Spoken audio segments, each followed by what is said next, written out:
नमस्कार दोस्तों, कई तो यूट्यूब चैनल पर आप सभी का स्वागत है। संपूर्ण हिंदी विषय की तैयारी को आगे बढ़ाते हुए अधिक से अधिक महत्वपूर्ण प्रश्नों के रिवीजन करते हुए आज की क्लास में हम और अन्य महत्वपूर्ण प्रश्नों को करने की कोशिश करेंगे, जो कि आपकी परीक्षाओं के लिए काफ़ी मददगार साबित होंगे। किसी भी परीक्षा में, चाहे कोई किसी भी स्टेट के अंतर्गत होने वाली टीजीटी पीजीटी हिंदी संबंधी परीक्षा हो, या फिर एनटीए नेट की परीक्षा हो, या कोई अदर परीक्षा हो जिसमें हिंदी साहित्य संबंधी प्रश्न पूछे जाते हैं, उन सभी विद्यार्थियों के लिए ये क्लास काफ़ी मददगार रहेगी। अभी हाल ही में जो DSSS पीजीटी हिंदी का एग्जाम है, इन्हीं को ध्यान में रखते हुए हम अधिक से अधिक महत्वपूर्ण प्रश्नों की रिवीजन जो है करते हुए आगे बढ़ रहे हैं। तो सभी को ध्यान से एक एक प्रश्नों को समझते हुए रिवाइज करते हुए आगे बढ़ना है, क्योंकि हमें हमें परीक्षा में देखने को मिलता है कि काफ़ी आसान आसान प्रश्न पूछे जाते हैं, लेकिन उन्हीं प्रश्नों को हम जो है गलत करके आ जाते हैं बिना रिवीजन के कारण। हमारी कहीं ना कहीं रिवीजन की कमी होती है, इसीलिए हमारे जो प्रश्न गलत होते हैं। तो इन सभी बातों को ध्यान में रखते हुए अधिक से अधिक महत्वपूर्ण प्रश्नों की बार बार रिवीजन करते हुए हम आगे बढ़ेंगे, क्योंकि निरंतरता का के साथ ही आप अभ्यास करते रहोगे तो ही जो है आपको सफलता मिलेगी। सफलता का राज है निरंतर अभ्यास। तो इसी उद्देश्य के साथ शुरुआत कर लेते हैं आज की क्लास की। अमीर खुसरो ने जिन मुकरियों और पहेलियों और दो सुखनों की रचना की, यानी कि अमीर खुसरो जी द्वारा मुकरिया लिखी गई, पहेलियां लिखी गई और दो सुखने नामक जो रचनाएं हैं, उनकी दो सुखने संबंधी जो रचनाएं हैं वे लिखी गई। दो सुखने यानी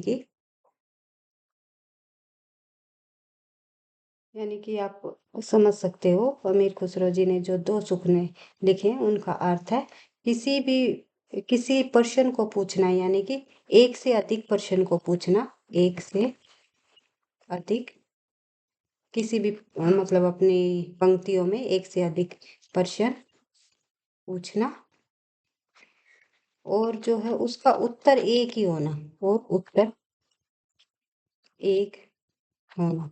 यानी कि जैसे कि आप उदाहरण के तौर पर समझ सकते हो कि राजा प्यासा क्यों, गधा उदासा उदासा क्यों। अमीर खुसरो की ही पंक्ति है ये, तो आपको ध्यान रखना है। राजा प्यासा क्यों, गधा उदासा क्यों। तो ये दो प्रश्न यहाँ पर पूछे गए हैं इन पंक्तियों में। तो इन दोनों प्रश्नों का हम एक ही उत्तर हम दे सकते हैं, क्योंकि लोटा न था, लोटा न था। यानी कि जो ये राजा है ये प्यासा इसलिए क्योंकि जो वो पानी पीने का जिसे बर्तन के रूप में हम देखते हैं लोटा, वो लोटा नहीं था उसके पास, इसलिए वो प्यासा था। गधा उदासा क्यों, क्योंकि गधा उदास इसलिए था, पूरे दिन भर काम करता करता थक गया था। वो लोटा नहीं न था, यानी कि वे विश्राम नहीं किया था, लेटा नहीं था। तो इसलिए जो है हम इनको दो सुखने कहते हैं। एक से अधिक प्रश्न जब पूछते हैं और उनका उत्तर एक ही होता है, उन्हें ही दो सुखने कहा जाता है। मुकरिया और पहेलिया को तो आपको पता ही है।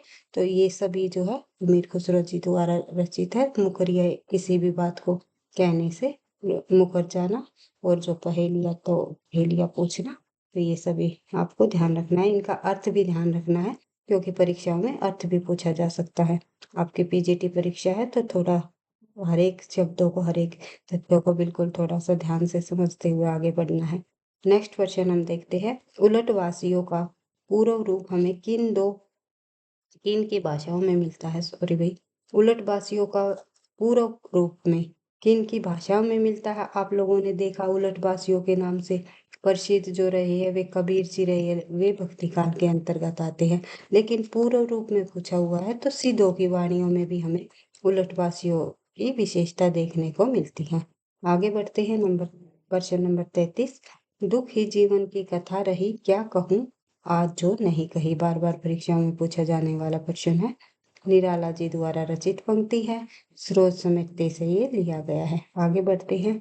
Next question. मैं दिन को ढूंढ रही हूँ जुगनू की उजियाली में, मन मांग रहा है मेरा सिसकता हीरक प्याली में। तो ये जो पंक्तियां है ये किसकी पंक्तियां हैं? महादेवी वर्मा जी की पंक्तियां हैं, इंपॉर्टेंट पंक्तियां हैं, ध्यान रखना है। मैं दिन को ढूंढ रही हूँ जुगनू के उजियाली में, मन मांग रहा है मेरा सिसकता हीरक प्याली में। बढ़ते हैं आगे।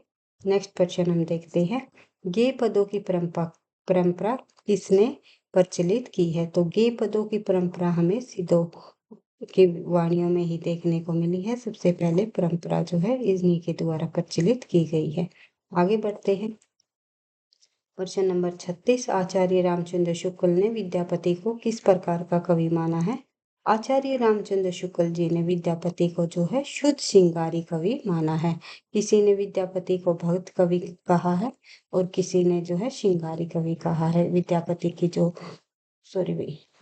की जो पदावली रचना है, पदावली, इसी को देखते हुए इन्होंने जो है पदावली काफी प्रसिद्ध रचना हुई है विद्यापति की और मैथिली भाषा में लिखी गई है। इसी को देखते हुए कुछ विद्वानों ने विद्यापति को श्रृंगारिक कवि कहा है, तो कुछ ने भक्त कवि कहा है, क्योंकि राधा कृष्ण की संबंधी पद इसमें लिखे गए हैं, इसलिए जो है इन भक्त कवि भी माना है कुछ ने, और कुछ ने जो है श्रृंगारिक कवि कहा है। लेकिन आचार्य रामचंद्र शुक्ल ने इन्हें इन्हीं पदावली को देखते हुए शुद्ध श्रृंगारी कवि कहा है। और इन्होंने इनके बारे में एक कथन भी कहा है कि आध्यात्मिक रंग के चश्मे आजकल बहुत ही सस्ते हो गए हैं।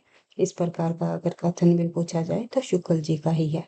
आगे बढ़ते हैं। नेक्स्ट क्वेश्चन प्रश्न नंबर 37, रास परंपरा की प्रथम रचना बताइए। तो रास परंपरा की प्रथम रचना जो है भारतीय बाहुबली रास मानी जाती है। शालिभद्रशूरी जी की रास परंपरा की प्रथम रचना है ये, तो ध्यान रखना है। आगे बढ़ते हैं।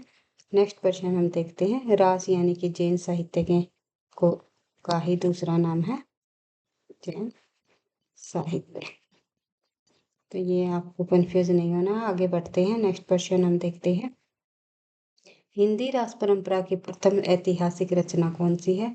अगर जो ये रास परंपरा की प्रथम रचना पूछी जाए तो भारतीय बाहुबली रास, और हिंदी रास परंपरा की प्रथम ऐतिहासिक रचना पूछी जाए तो पंच पांडव चरित रास मानी जाएगी। आगे बढ़ते हैं।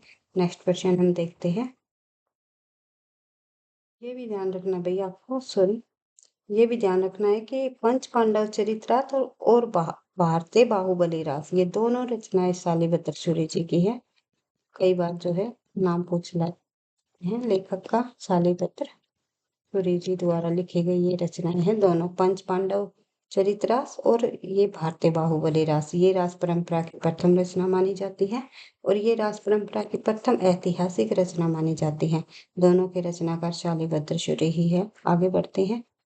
अवधी भाषा के सर्वाधिक लोकप्रिय महाकाव्य का नाम क्या है? तो अवधी भाषा का जो सबसे प्रसिद्ध लोकप्रिय महाकाव्य हुआ है उसका नाम है रामचरितमानस। आगे बढ़ते हैं। वैसे सबसे पहला पूछा जाए अवधी भाषा में तो पद्मावत का नाम आएगा, और सबसे प्रसिद्ध लोकप्रिय पूछा जाए तो रामचरितमानस का नाम आएगा। आगे बढ़ते हैं। देखते हैं प्रश्न नंबर 40, अशोक के फूल निबंध संग्रह के रचनाकार बताइए। तो अशोक के फूल निबंध संग्रह लिखा है आचार्य प्रसाद द्विवेदी जी ने। आगे बढ़ते हैं। नेक्स्ट क्वेश्चन, अष्टछाप के सर्वप्रथम भक्त कवि कौन है? अष्टछाप के सर्वप्रथम भक्त कवि अगर पूछा जाए तो सूरदास जी का नाम आएगा। सॉरी भाई, मैं थोड़ा सा शब्द गलत बोल गई। तो सर्वप्रथम नहीं, सर्वश्रेष्ठ है ये। सर्वप्रथम का नाम आए तो कुंभन दास जी का नाम आ जाए। सर्वप्रथम पूछा जाए तो कुंभन दास, और सर्वश्रेष्ठ भक्त कवि पूछा जाए तो सूरदास। इसी प्रकार परीक्षा में हम कंफ्यूज हो जाते हैं, तो थोड़ा सा ध्यान से प्रश्नों को पढ़ते हुए आपको आगे बढ़ना है। तो देखते हैं प्रश्न नंबर 42, भारतीय बाहुबली रास किस प्रकार का काव्य ग्रंथ है? तो ये एक खंड काव्य है। लेखक का नाम मैंने आपको बता दिया। रास परंपरा की रचना है ये शालिभद्रशूरी जी द्वारा रचित रचना है। आगे बढ़ते हैं। नेक्स्ट क्वेश्चन, सुमिति गुणी कृति के रचनाकार कौन है? सुमिति गुणी कृति जो है ये नेमिनाथ दास जी द्वारा लिखी गई। आगे बढ़ते हैं। प्रश्न नंबर 44, पृथ्वीराज विजय के रचनाकार बताइए। तो पृथ्वीराज विजय के रचनाकार जयानक है। सर्वाधिक प्रमाणिक पृथ्वीराज रासों की प्रतिलिपि के संपादक कौन है? सर्वाधिक प्रामाणिक पृथ्वीराज रासो की प्रतिलिपि के संपादक माता प्रसाद गुप्त है। अपभ्रंश वेकेशन काव्य के प्रणेता कौन माने जाते हैं? स्वयंभू ही माने जाते हैं। राम काव्य के प्रणेता भी यही माने जाते हैं। आगे बढ़ते हैं। अबला जीवन हाय तुम्हारी यही कहानी, आंचल में दूध और आंखों में पानी। ये जो पंक्ति है ये यशोधरा रचना से ली गई है। मैथिली शरण गुप्त की यशोधरा रचना की ये पंक्ति है। आगे बढ़ते हैं। आजकल परीक्षाओं में भाई थोड़ा सा ध्यान रखना है। इस प्रकार की जो रचनाएं होती हैं उनके प्रकाशन वर्ष भी पूछ लिए जाते हैं, तो ध्यान रखना है। मैथिली शरण गुप्त की यशोधरा रचना का प्रकाशन वर्ष 1932 रहा। इसके बाद अगर मैथिली शरण गुप्त की और अन्य रचनाओं की बात करें तो सबसे पहले किसान नामक रचना है, उसका प्रकाशन वर्ष 1918। फिर झनकार रचना का भी पूछा जाता है 1929। उसके बाद यशोधरा का तो आप देख लिया, यशोधरा रचना है 1932 में आई। उसके बाद जो है जय भारत जो रचना है, जय भारत, ये रचना मैथिली शरण गुप्त के 1952 इसका प्रकाशन वर्ष है। और विष्णु प्रिया काफी प्रसिद्ध रचना रही है मैथिली शरण गुप्त की, उसका प्रकाशन वर्ष 1957। इस प्रकार से सभी रचनाओं का प्रकाशन वर्ष आपको रिवाइज कर लेना है, क्योंकि परीक्षाओं में इस प्रकार के जो रचनाएं हैं, जो मुख्य मुख्य कवि हैं उनकी रचनाएं हैं, उनके प्रकाशन वर्ष आजकल पूछे जाने लगे हैं। टीजीटी पीजीटी परीक्षाओं में आपने देखा है 3 से 4 प्रश्न आपको रचनाकार के रचना की जो समय है उसका प्रकाशन वर्ष पूछा गया है, तो ध्यान रखना है। आगे बढ़ते हैं प्रश्न नंबर 48, तो देख लेते हैं। प्रश्न नंबर 48 में दिया गया है हिंदी का प्रथम एकांकी कौन सा है? तो एक घूंट है हिंदी का प्रथम एकांकी, और जो ये लिखा है जयशंकर प्रसाद जी द्वारा। ये भी ध्यान रखना है आपको। आगे बढ़ते हैं। हिंदी का प्रथम पत्र कौन सा है? सॉरी भाई, पत्र ये यहाँ पर गलत टाइपिंग मिस्टेक है, पत्र आएगा। हिंदी का प्रथम पत्र कौन सा माना जाता है? तो उद्यंतमार्तन, जिसका प्रकाशन 1826 कोलकाता से हुआ। आगे बढ़ते हैं। और 30 मई, ये भी ध्यान रखना है, 30 मई 1826 कोलकाता से ये निकाला गया। आगे बढ़ते हैं, ध्यान रखना है। नेक्स्ट प्रश्न हम देख लेते हैं। प्रश्न नंबर 50, हिंदी की प्रथम पत्रिका कौन सी है? हिंदी की प्रथम पत्रिका संवाद कौमुदी मानी जाती है। हिंदी की वर्णमाला में कितने स्वर व कितने सम स्वर होते हैं? तो हिंदी की वर्णमाला में कितने स्वर व कितने सम स्वर होते हैं? तो 11 स्वर और 33 व्यंजन होते हैं, जिन्हें हम सम स्वर के नाम से भी जानते हैं। आगे बढ़ते हैं। हिंदी के किस समाचार पत्र में खड़ी बोली को मध्य देशीय भाषा कहा है? हिंदी के किस समाचार पत्र में खड़ी बोली को मध्य देशीय भाषा कहा है? तो वो कहा है बनारस अखबार में। और ये भी ध्यान रखना भाई, इसके संपादक कौन बने थे बनारस अखबार के? तो ध्यान रखना आपको, शिव प्रसाद सिंह। शिव प्रसाद ने जो है बनारस अखबार का संपादन किया है। राजा शिव प्रसाद सिंह, ये ध्यान रखना है। और कब? 1845 से में, और कहाँ से निकाला? काशी से। आगे बढ़ते हैं। नेक्स्ट क्वेश्चन हम देखते हैं। हिंदी के प्रथम कवि कौन माने जाते हैं? हिंदी के प्रथम कवि जो है सिद्ध कवि सरहप्पा को माना गया है, और 19वीं शताब्दी के थे ये। और किसके अनुसार भी अगर पूछा जाए, राहुल सांस्कृत्यायन ने भी माना है, इनके अनुसार भी पूछा जाए, या फिर सर्वमान्य तौर पर भी अगर पूछा जाए तो सरहप्पा का नाम आएगा, सर्वमान्य। आगे बढ़ते हैं। हिंदी के प्रथम गद्यकार कौन है? तो लल्लू लाल जी है हिंदी के प्रथम गद्य लेखक। हिंदी के सर्वप्रथम गीत लेखक कौन है? तो विद्यापति जी का नाम आएगा। आदिकाल के कवि विद्यापति ने सबसे पहले जो है गीत लिखे हैं अपनी रचनाओं में। आगे बढ़ते हैं। हिंदी के सर्वप्रथम दैनिक समाचार पत्र कौन सा है? हिंदी का जो सर्वप्रथम दैनिक समाचार पत्र है वो है शुद्धावर्षण। आगे बढ़ते हैं। अजंता की गुफा किस धर्म से संबंधित है? बौद्ध धर्म से संबंधित है। नेक्स्ट क्वेश्चन हम देखते हैं। अंग्रेजी भाषा को भारत में शिक्षा के माध्यम से आरंभ किया गया किसने? लॉर्ड मैकाले द्वारा। हिंदी साहित्य का इतिहास शुक्ल जी मूलतः 1929 में नागरिक प्रचारणी सभा के ग्रंथ हिंदी शब्द सागर की भूमिका के रूप में पहली बार जो है किस नाम से छापा? तो हिंदी साहित्य का विकास नाम से इन्होंने छापा। ये पॉइंट इनसे संबंधित ध्यान रखना है क्योंकि ये परीक्षाओं में पूछे जाते हैं। आगे बढ़ते हैं। Next question. हिंदी साहित्य का आलोचनात्मक इतिहास किसके द्वारा लिखा गया? सॉरी भाई, ये यहाँ पर बताया गया है कि जो हिंदी साहित्य का आलोचनात्मक इतिहास है वो राम कुमार वर्मा ने के द्वारा लिखा गया। और इसमें जो है आलोचनात्मक इतिहास में किस काल तक का वर्णन है? तो इसमें भक्ति काल तक का वर्णन है और अधूरा ही रह गया था ये हिंदी साहित्य का इतिहास। ये भी पूछा जा सकता है कि निम्नलिखित में से कौन सा हिंदी साहित्य का इतिहास अधूरा है? तो वो आचार्य राम कुमार वर्मा जी द्वारा रचित आलोचनात्मक इतिहास है। आगे बढ़ते हैं। नेक्स्ट क्वेश्चन हम देखते हैं। हिंदी साहित्य का दूसरा इतिहास नामक ग्रंथ किसके द्वारा लिखा गया? तो डॉक्टर बच्चन सिंह ने हिंदी साहित्य का दूसरा इतिहास नामक ग्रंथ लिखा है। हिंदी साहित्य का संक्षिप्त इतिहास विश्वनाथ त्रिपाठी जी द्वारा लिखा गया। हिंदी साहित्य का संक्षिप्त इतिहास कई विद्वानों द्वारा लिखा गया है। तो कहीं कहीं आपको वो दूसरा लेखक भी देखने को मिल सकता है। पाड़ू दोहा के रचयिता कौन है? राम सिंह है पाड़ू दोहा के रचयिता। हरप्रसाद शास्त्री ने राशि शब्द की उत्पत्ति किस शब्द से मानी है? राजयश से मानी है। और इम्पोर्टेंट है हजारी प्रसाद के सर्वमान्य तौर पर जो है हजारी प्रसाद द्विवेदी ने जो है राशक शब्द के रासो शब्द की जो उत्पत्ति है वो किससे मानी है? रासक से। तो ये आपको ध्यान रखना। हजारी प्रसाद ने रासक से मानी है और हर प्रसाद ने जो है राजयश से मानी है। और रामचंद्र शुक्ल की भी पूछी जाती है, रासायन से मानी है रामचंद्र शुक्ल जी ने। और भी अन्य विद्वानों ने अलग अलग मानी है भाई, ध्यान रखना है। राशि शब्द की उत्पत्ति जो हमने राष्ट्र साहित्य किया है उसमें सभी विद्वानों के अनुसार वहाँ पर मैंने बताया हुआ है, तो ध्यान रखना है।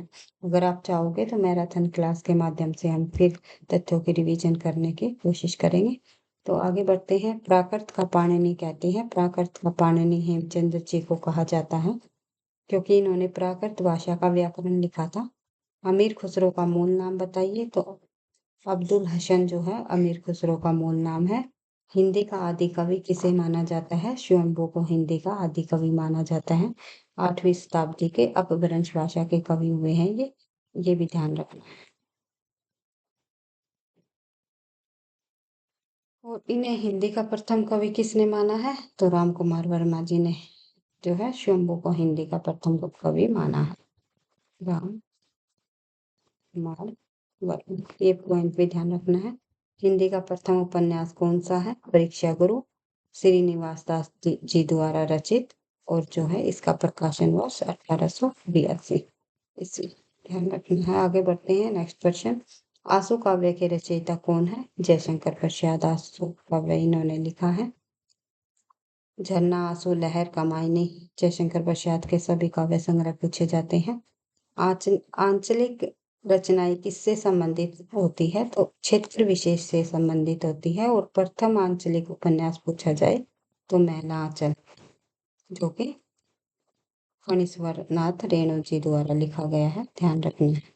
रेणु की रचना है और प्रकाशन वर्ष 1954। आगे बढ़ते हैं। Next question. आचार्य रामचंद्र शुक्ल ने त्रिवेणी में किन 3 महाकवियों की समीक्षाएं प्रस्तुत की है?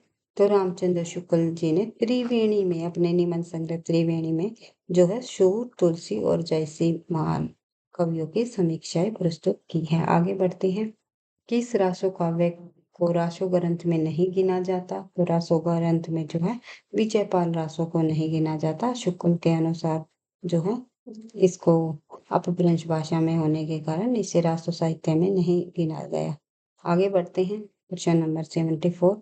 लक्ष्मी सागर वाराणसी ने ताशी के ग्रंथ का हिंदी अनुवाद हिंदुई साहित्य का इतिहास नाम का से प्रकाशन करवाया? तो उसका प्रकाशन वर्ष है 1952। तो ध्यान रखना है। उसके बाद देखते हैं और एक क्वेश्चन और है यहाँ पर भाई, जो गारसा दत्तासी का इतिहास का लक्ष्मी सागर ने जो अनुवाद कराया है, नाम है इसका हिंदुई साहित्य का इतिहास, उसका प्रकाशन वर्ष 1952 है। लेकिन अगर ग्रीएशन के इतिहास ग्रंथ modern vernacular literature of Hindustan Kishori Lal ji द्वारा जो प्रकाशन कराया गया, उसका प्रकाशन पूछा जाए तो 1957। ये ध्यान रखना है। आगे बढ़ते हैं, दोनों के अलग अलग है। हिंदी साहित्य इतिहास लेखन की परंपरा में हिंदी भाषा में लिखा गया प्रथम ग्रंथ भाषा काव्य संग्रह किसके द्वारा रचित है, तो महेश दत्त शुक्ल जी द्वारा ये रचित है। आगे बढ़ते हैं। डॉक्टर किशोरी लाल गुप्त ने the modern vernacular literature of Hindustan का हिंदी अनुवाद हिंदी साहित्य का प्रथम इतिहास नाम से कराया है। इस नाम से कराया भाई हिंदी साहित्य का प्रथम इतिहास 1957 ईस्वी में। ये मैंने आपको बता ही दिया। आगे बढ़ते हैं। हिंदी साहित्य का बृहद इतिहास का पहला भाग हिंदी साहित्य की पीठिका के रूप में राजबली पांडे ने संपादित किया और 16वां भाग हिंदी का लोक साहित्य नाम से संपादित किया कृष्ण देव उपाध्याय ने। नया पॉइंट है, ध्यान रखना है। आगे बढ़ते हैं। नेक्स्ट क्वेश्चन, हिंदी साहित्य ग्रंथ के रचयिता डॉक्टर धीरेन्द्र वर्मा है। आत्मजयी के रचयिता कौन है, तो कुंवर नारायण जी है आत्मजयी रचना के रचयिता। आगे बढ़ते हैं। आत्मनिर्भरता निबंध के रचनाकार कौन है, बालकृष्ण भट्ट है। आत्मजयी कुंवर नारायण और जो है आत्मनिर्भरता बालकृष्ण भट्ट। ध्यान रखना है। आगे बढ़ते हैं। आधुनिक युग की मीरा किसे कहा जाता है, तो महादेवी वर्मा जी को आधुनिक युग की मीरा कहा जाता है। आधुनिक युग के चरण कौन है, तो आधुनिक युग के चरण जो है रामधारी सिंह दिनकर को माना गया है। आसमान पर चढ़ने का अर्थ क्या है, तो अत्यधिक प्रशंसा करना आसमान पर चढ़ने का अर्थ है। इतिहास शब्द शुद्ध विश्लेषण क्या है, ऐतिहासिक। ईदगाह कहानी के रचनाकार आपको पता ही है, मुंशी प्रेमचंद जी है। मुंशी प्रेमचंद जी ने लगभग जो है 300 प्लस कहानियां लिखी थी। और जो है ये भी ध्यान रखना आपको कि इन्हें कहानी सम्राट के नाम से भी जाना जाता है। नेक्स्ट क्वेश्चन हम देखते हैं। नेक्स्ट क्वेश्चन, योगचार्या और अक्षराद्वीप को देश रचना जो है अक्षराद्वीपोपदेश जो रचना है ये किसके द्वारा लिखी गई, और योगचार्य काफी इंपॉर्टेंट रचना है डोम्बिपा की। आगे बढ़ते हैं।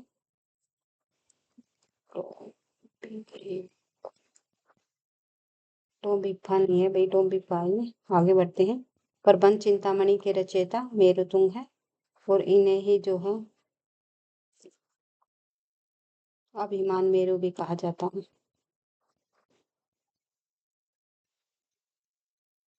और अगर ये पूछा जाए स्वयं को अभिमान मेरु किसने कहा है, स्वयं को,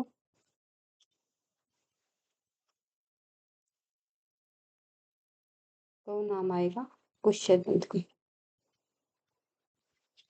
ये ध्यान रखना है। 10वीं शताब्दी के कवि हुए हैं पुष्यदंत अपभ्रंश भाषा के। आगे बढ़ते हैं। प्राकृत पेंकलम लक्ष्मीधर जी द्वारा लिखी गई छंद संबंधी रचना है। आगे बढ़ते हैं। बुद्धिरासो जो है जलहण की रचना है, जिन्होंने जो है पृथ्वीराज रासो को भी पूरा किया था। पृथ्वीराज रासो को पूरा किया। और ये कौन है जलहण, चंद बरदाई के पुत्र है ये, ध्यान रखना है। आगे बढ़ते हैं। नेक्स्ट क्वेश्चन, नलहर सिंह विजयपाल रासो, नल सिंह जो द्वारा जो रचना लिखी गई विजयपाल रासो जी ने जो है रासो साहित्य में स्थान नहीं दिया। आगे बढ़ते हैं। हमीर रासो सारंगधर, उस हिंदी साहित्य के इतिहास ग्रंथ का नाम बताइए जिसमें लगभग 5000 कवियों का विवरण संकलित है। नाम आ जाएगा मिश्र बंधुओं का। और जो है मिश्र बंधुओं जी द्वारा जो हिंदी साहित्य का मिश्र बंधु विनोद नाम से जो ग्रंथ लिखा गया, इसका प्रकाशन वर्ष 1913। प्रथम 3 भाग जो है 1913 और जो चौथा भाग रहा उसका प्रकाशन वर्ष 1934 में हुआ। ये पॉइंट आपको ध्यान रखना है इनसे संबंधित। नेक्स्ट क्वेश्चन हम देखते हैं। अमीर खुसरो का जीवन काल 1255 से लेकर के 1324 तक रहा।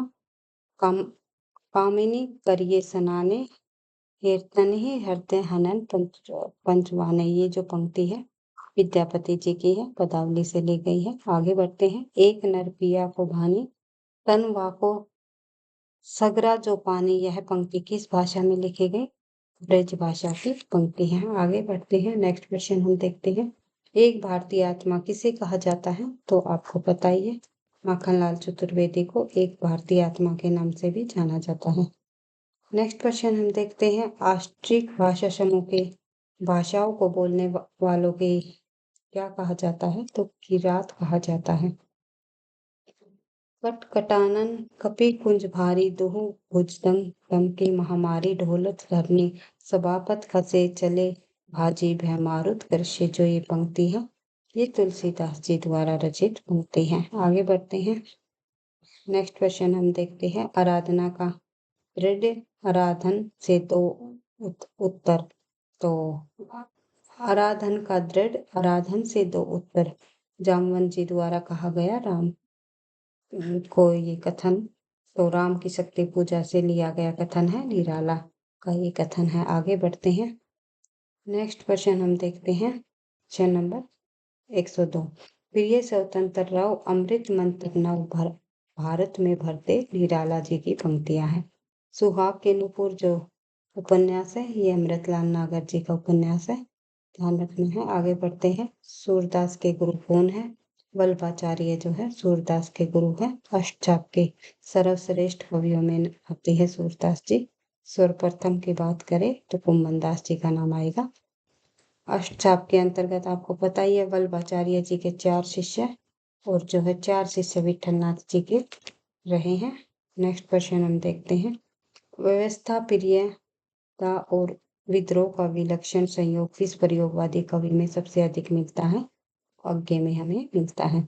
लोक और आलोक कीर्ति के रचनाकार कौन है? लोक और आलोक कीर्ति केदारनाथ अग्रवाल जी द्वारा रचित रचना है।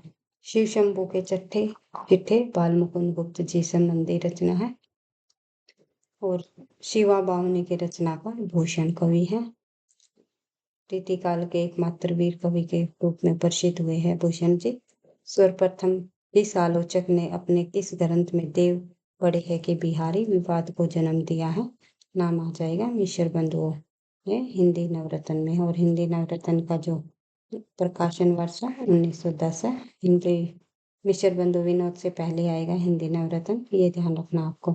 तंत्रालोक के रचनाकार कौन है? अभिनव गुप्त जो है तंत्रालोक के रचनाकार हैं। एकावली ग्रंथ के रचयिता विद्याधर हैं। प्रबंध काव्य को भाविक अलंकार नाम किस आचार्य ने दिया? तो दंडी ने। नेक्स्ट क्वेश्चन हम देखते हैं। ले चल मुझे बुलावा देकर मेरे नाविक धीरे धीरे। इन पंक्तियों के रचयिता कौन है? जयशंकर प्रसाद जी हैं। लोग है लगी कवित बनावत मोहे तो मेरे कवित बनावत। इस पंक्तियों के रचयिता कौन है? घनानंद जी हैं। वही मनुष्य है जो मनुष्य के लिए मरे के रचयिता कौन है? मैथिली शरण गुप्त जी हैं। उसके बाद आगे बढ़ते हैं। संसद से सड़क तक काव्य के रचनाकार कौन है? संसद से सड़क तक ये काव्य जो है धूमिल जी द्वारा रचित है। सुदामा पांडे धूमिल जी की रचना है। संस्कृत में सर्वाधिक प्रभावित द्रविड़ भाषा कौन सी है? तेलुगु है। Next question. संस्कृत के 4 अध्याय किसकी रचना है? रामधारी सिंह दिनकर की रचना है। सखी वे मुझसे कहकर जाते। इस पंक्तियों के रचयिता कौन है? मैथिली शरण गुप्त है। और ये भी पंक्तियां जो है यशोधरा से ही ली गई है। आगे बढ़ते हैं। नेक्स्ट क्वेश्चन हम देखते हैं। सबसे पहले अपनी आत्मकथा हिंदी में किसने लिखी? जो राजेंद्र प्रसाद जी ने लिखी। शेष कादम्बरी के रचयिता कौन है? अलका सरावगी है। श्रद्धा किस कीर्ति की नायिका है? कामायनी की नायिका है श्रद्धा। 1935 की रचना है। जयशंकर प्रसाद जी की ये महाकाव्य है। आगे बढ़ते हैं। संविधान की 8वीं अनुसूची के अनुसार कितनी भाषाओं को राजभाषा के रूप में संवैधानिक मान्यता प्राप्त हुई? तो 22 भाषाओं को तुलसीदास को मुगल काल का सबसे बड़ा व्यक्ति किसने कहा? स्मिथ ने। प्रेमचंद का विधवा विवाह पर आधारित उपन्यास कौन सा है? वो प्रेमा। प्रेमचंद के सभी उपन्यासों के प्रकाशन वर्ष ध्यान रखने आपको। नेक्स्ट प्रश्नों को भाई नेक्स्ट क्लास में करने की कोशिश करेंगे। आज की क्लास में केवल इतने ही प्रश्नों को हम करेंगे। तो वीडियो पसंद आई तो लाइक करना, दोस्तों के साथ शेयर करना, चैनल पर पहली बार हो तो सब्सक्राइब कर लेना। करते रहना, आगे बढ़ते रहना। थैंक यू, धन्यवाद।